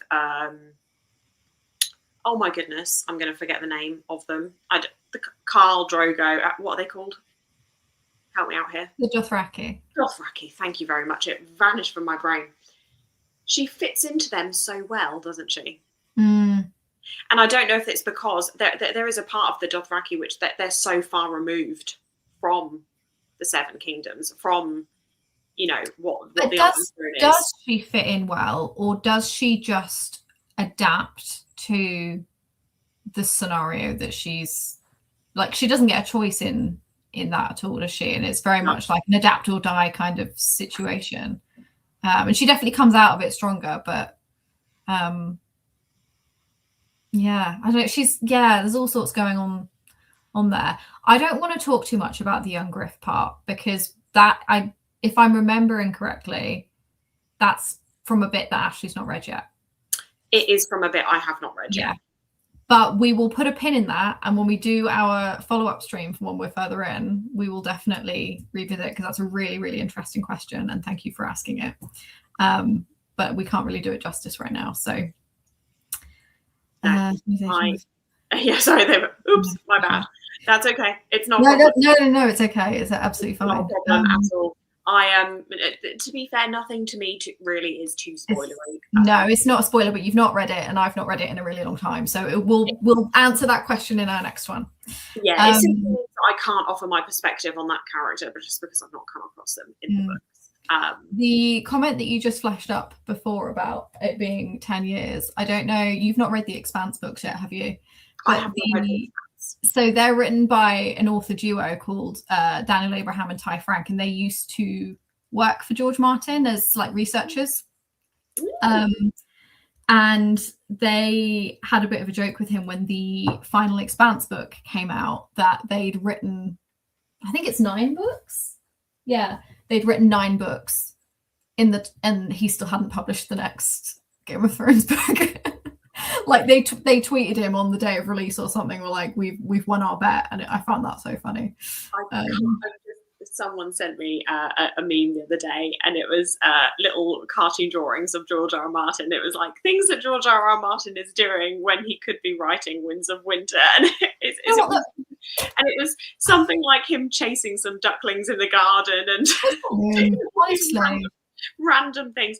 I personally am very much in the club of, I am so, I mean, look at the discussion that we're having. We're going, in so many directions because of how expansive this world is.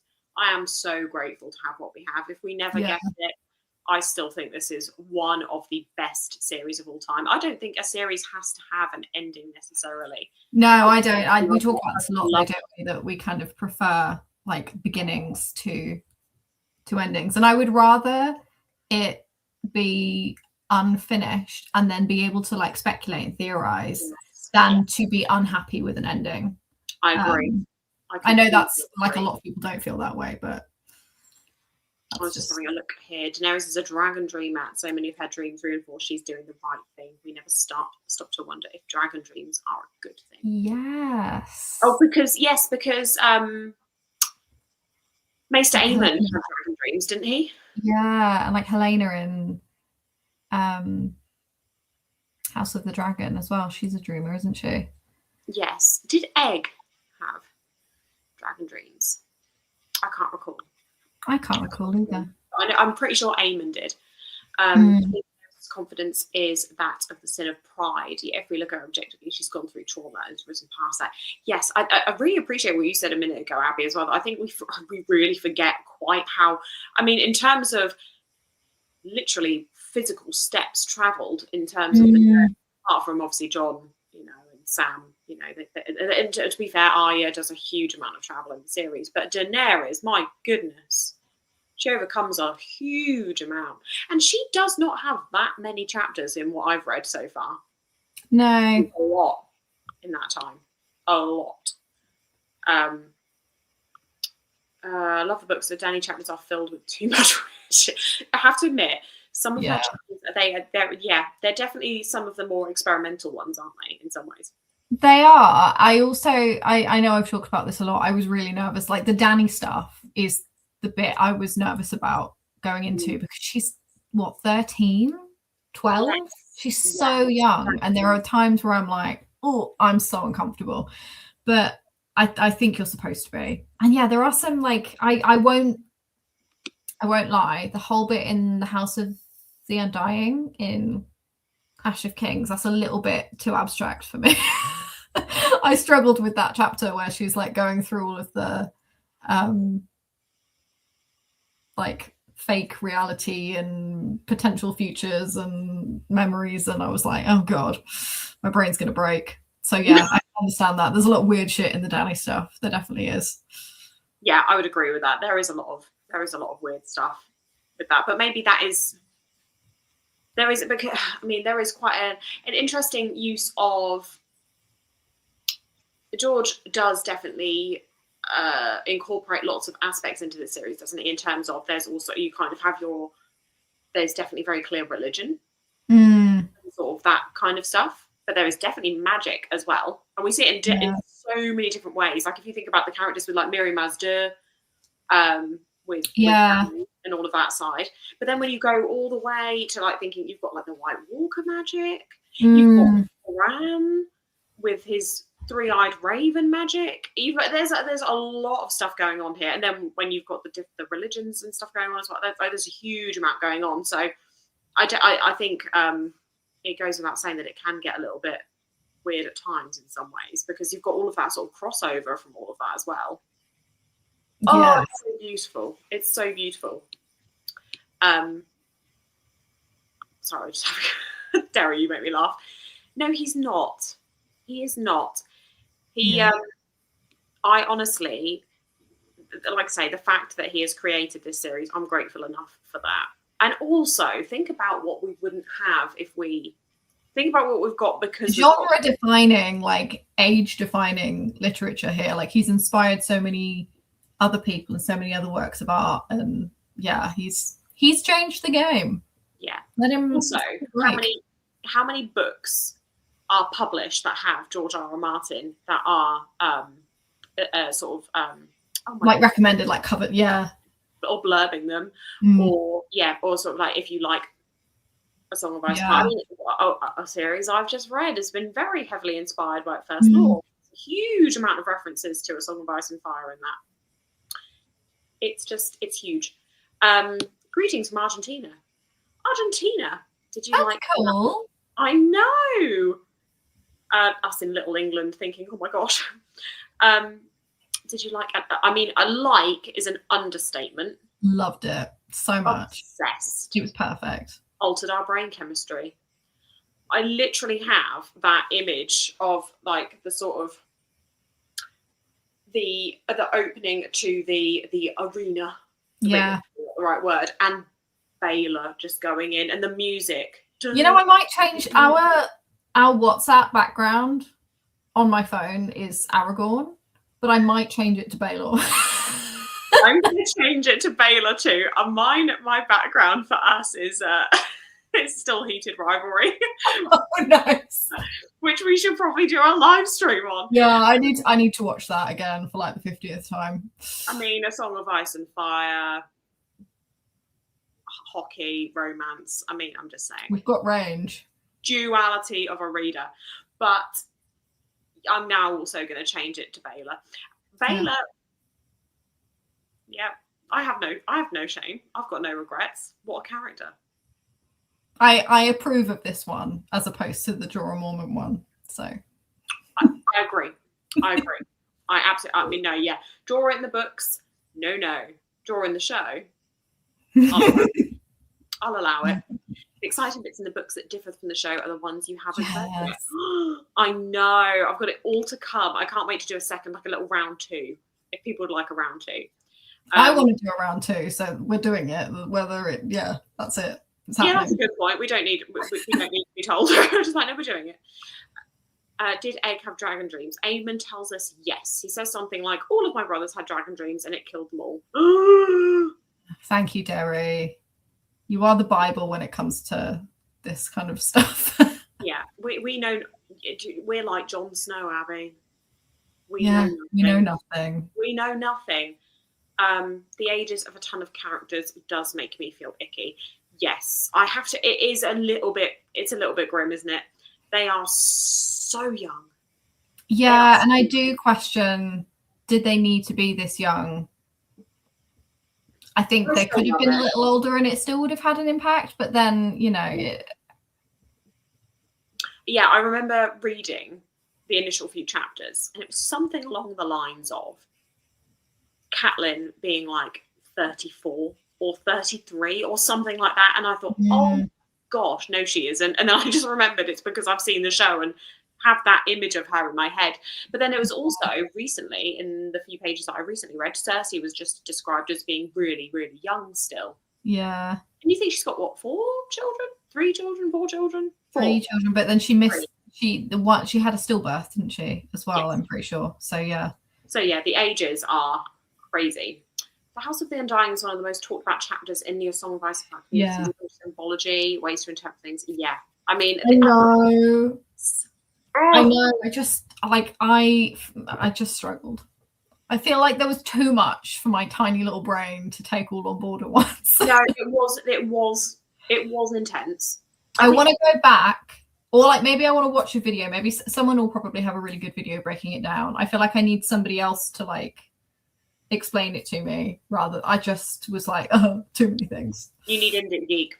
But then that's probably my bad, because as I mentioned earlier, I did read the final 80% of that book in less than 24 hours. So I really did absorb it. Really, I just went like, and that was it. So that's do you know what? It's probably me. I'm probably the problem. I'll read it again. I'm sorry. It is what it is. We are what we are. Yeah.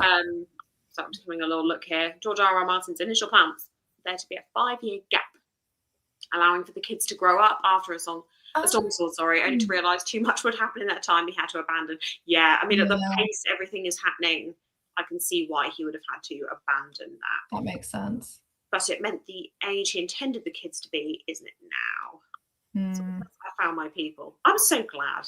I'm so glad that we can be your crazy crew that, I mean, there's absolutely no coherence to the conversation that we're having, but it's fantastic.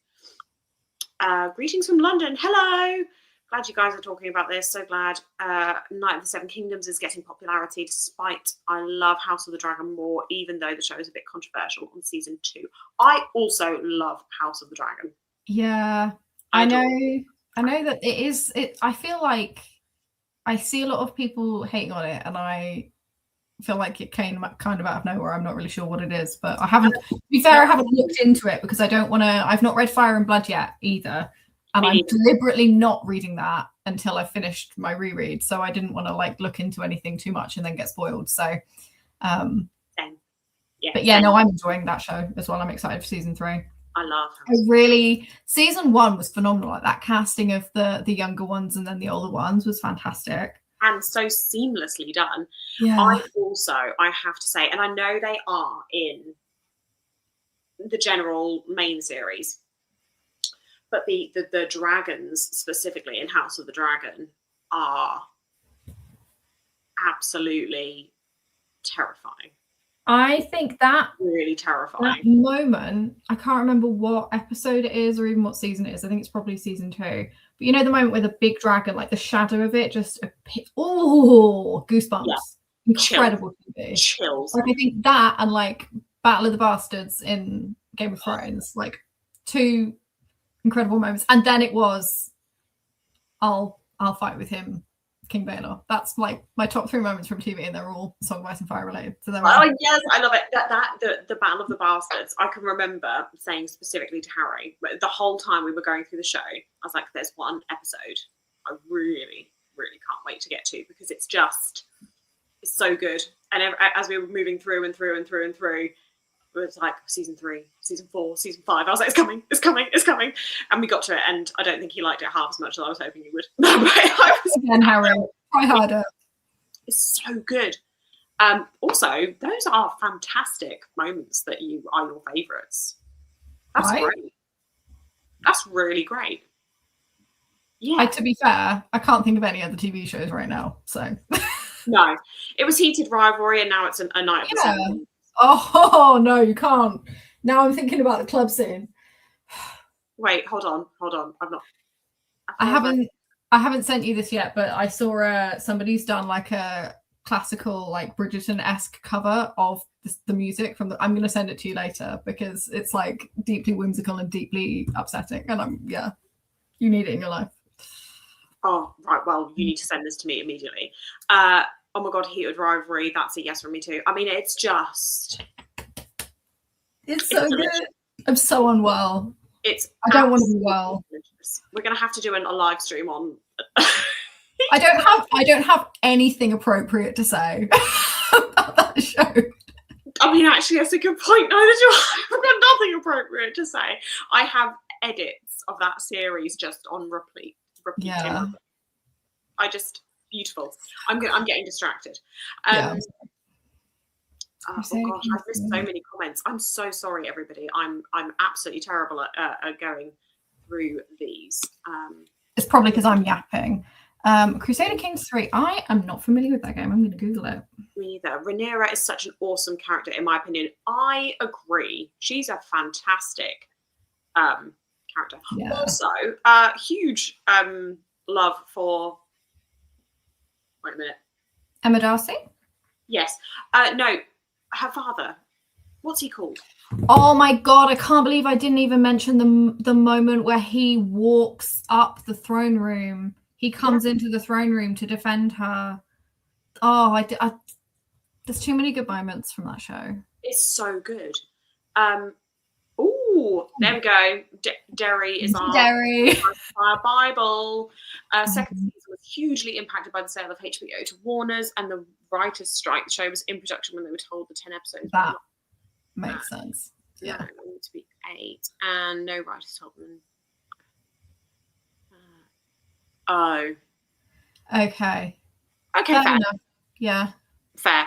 I mean, to be fair, I did say that to my husband when we finished the season. I was like, it did feel like it kind of was building up to something and there wasn't something was missing, but I just figured that was like because they were going to pay it off in season 3. So yeah, I'm really excited. Fire and Blood book is very cool. Not going to spoil anything. It was written in more. Yes, I've seen this. I've seen that it reads more like a textbook, which actually my kind of the part of Abby and I always refer to this as enrichment time.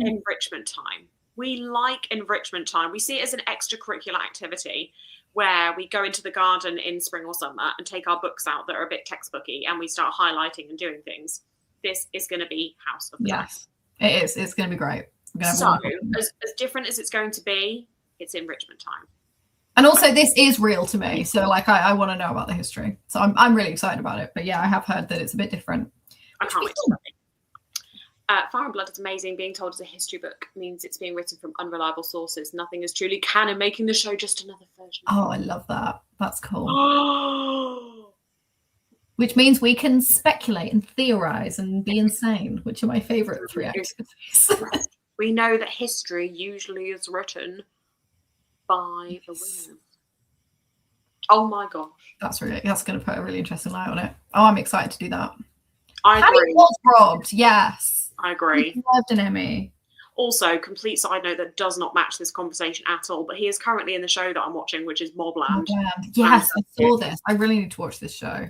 I don't know why I do know why I haven't, because I've been watching it over and over again. That's why I haven't watched it. Please I will. Mobland. It's so good. I've just shrunk my screen by accident. Whoops, daisy. Oh, Joanna is here. Hi. Oh, hello. Oh my gosh, my computer has like just frozen on me. So I'm trying to put the comment on the screen and it's not doing it. So I must apologise. When it unfreezes, Joanna says she's making dinner and I want to know what she's making for dinner. Oh this is very important information. I want to know as well. Anyway, I'm sorry. I'm really distracted. We spoke about 12 different series in that time, but I'm glad that some of the discourse around House of the Dragon has been sort of explained a little bit. Yeah, I think it makes sense. To be fair, I think there were like the whole writers' strike impacted quite a lot of stuff, didn't it? So that makes sense. Someone's just mentioned Dune in the comments, so I'm going to use this as an opportunity to bully you. Read Dune. Do it. I'm going to do it. That's another one that will be really fun to like analyze and pick apart and discuss. Yes. And also something I'm really excited about is the fact that I am a bit like kind of what we spoke about with Game of Thrones, is that I am going into this blind because I have not seen the films. Oh my god, you've got such a treat ahead of you. I mean, I know Zendaya is in it, and I know Timothée Chalamet is in it, and I think Stellan Skarsgård is in it as well. Yeah, it's got a really great cast, a really, really great cast. The books, so I've only read the first book. I still haven't read Messiah. I need to, and I will before the film comes out. But I've read Dune a couple of times. It's so good. Just read it. It's so good. I do need to. It is a little bit like daunting, and it's got an interesting writing style. So it did take me a little bit to get into. But when you adjust, it's... And you've not even seen the film? Oh... They're such good movies. I am really, really, really excited. And they're beautiful movies as well. Beautiful. Like you could pretty much pause it at any moment and it would be a screensaver. Like Sinners. Sinners was stunning cinematography. Similar kind of way. Not at all similar stories or films, but beautiful. The way they're shot. Yes. History is written by the victors. Yes, so that's the phrase I was looking for and totally could not get out. Sorry, I've just realised I've actually managed to unfreeze my laptop. Burritos. Fantastic. Love that for you. Phenomenal. I'm sorry, I'm just seeing here. I'm loving this. In London, some friends of mine worked in season 2 of House of the Dragon. They told me it was a mess. Inside Goss. I love this. This is gossip. Oh, I feel really special. Season 3 will be better. Well, that's exciting. I'm so excited for it. Dune Messiah is a wild book to adapt in a film. Oh my gosh. Okay, June. Okay. Please read it. Please. Fire and Blood was written by amazing. You love sci-fi, so I do. Ooh, this is interesting. Abby, I haven't read Dune either. Ashley, buddy, read. Really? Sarah, you read my mind. Fantastic. Can I be part of the group chat? I won't be reading it, but I want to know what you guys are saying about it. Absolutely. I'm going to make it Dune buddy read group chat. Neither of you read Fire and Blood. No, I mean, I've not even finished. We will be, though. We will be. We'll be sharing thoughts. We will be. So, yes. Mushroom. If I'd become a historian, that would have been my pseudonym. That's such a cute name. That's an excellent pseudonym, isn't it? That's fantastic. I didn't love it, but maybe I'd love it now. Maybe. I do hear a lot of different thoughts about Dune. Yeah. I spoke to Joanna Reed's about Dune recently, and she said it is one of her favorite books. Yeah. And she absolutely loved it. And she said that thematically, maybe it's not so. Maybe for modern readers, some people might not find that it works, but she said that it really works. I have seen criticisms of it, and I'm like, I don't disagree, but it worked for me. Joanna, please DM me your thoughts about Dune, because I would love to have a conversation with you about it. Okay. I love how we've gone from. Sorry, yeah, I've fully. This is why I should make notes. No, this is great. I mean, this is why I love our conversations so much, because we end up just going off onto different tangents. It's great. Sorry, I'm just catching up with everybody because of my computer froze, so I'm just sort of a little bit behind with comments. So I do apologise, everybody. This is me though. This is the way my brain operates as well. So I'm glad it's not just me. It's everywhere. I see it everywhere and everything. This is the thing. Everywhere you look, you just see it. Abby, I'll message you. There you go. Thank you. There you go. I love it. Oh, this is so good. Okay, so what I figured out is that I'm really obsessed with this. I can't wait to finish this. I also need to read Fire and Blood. And then I need to start Dune, but also we're about to buddy read The Count of Monte Cristo. We are about to buddy read The Count of Monte Cristo, yes. I'm very excited for that. I feel like we've got a new favourite classic potentially coming. I think we probably have, haven't we? Yeah. Also, I'm just having a little look here. Fire and Blood is interesting. One historian is Team Green, one is Team Black, and Mushroom is that weird third guy gave world story usually sexual and absurd with some truth in it. Sexual and absurd, nice. I mean, A Song of Ice and Fire.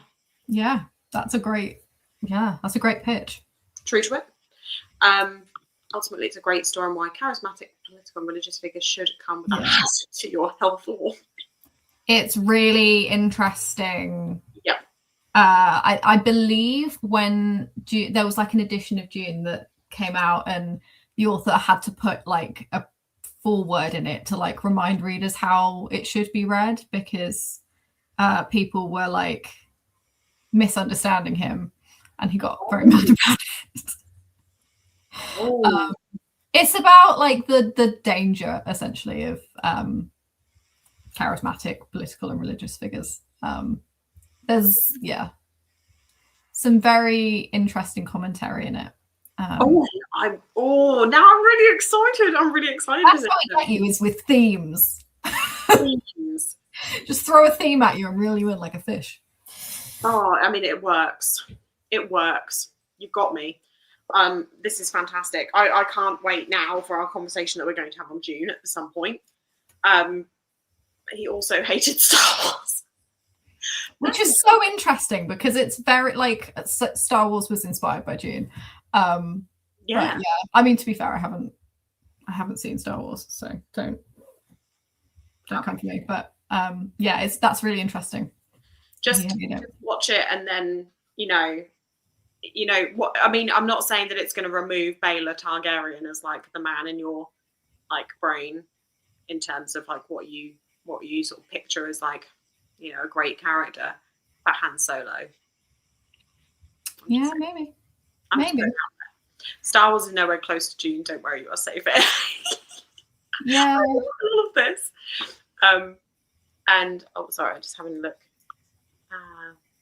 George R. Martin's gone so deliberately out of his way to hide what happened at Summerhall. Said we'll only get that story in the last of the Dunk and Egg stories. Yes, because I did hear we're going to get more of that too. I just want like filler of Dunk and Egg shenanigans around the countryside. That's what I want. It's. I think it's so needed especially for you, like post reading A Song of Ice and Fire. Yeah. The kind of the characters is just it hits. It really hits. Oh my goodness. Well, I'm just having a little look, and I do think that with my version of StreamYard that I don't pay for because I'm sorry, I do think we might get cut off at the 2-hour mark. Well, thank you everybody for all your lovely comments. I've had a lovely time. Thank you for having me. Thank you for joining me, Abby. Everybody who has been watching and joining in the comments, thank you so much for being here. This has been so much fun. We will definitely have to do another chat about A Song of Ice and Fire when we have read a little bit more and caught up a little bit more. But I think it's fair to say that this has taken over our brains. Yeah. Absolutely taken over our brains. It's phenomenal. I don't think I'm sad because I think I'm going to be in a big slump when I finish it. But hey ho, that is what it is. It is what it is. But I'm going to end the stream. But thank you so much, everybody, for joining in, and we will see you all again soon with another video. Thank you, everybody. Thank you.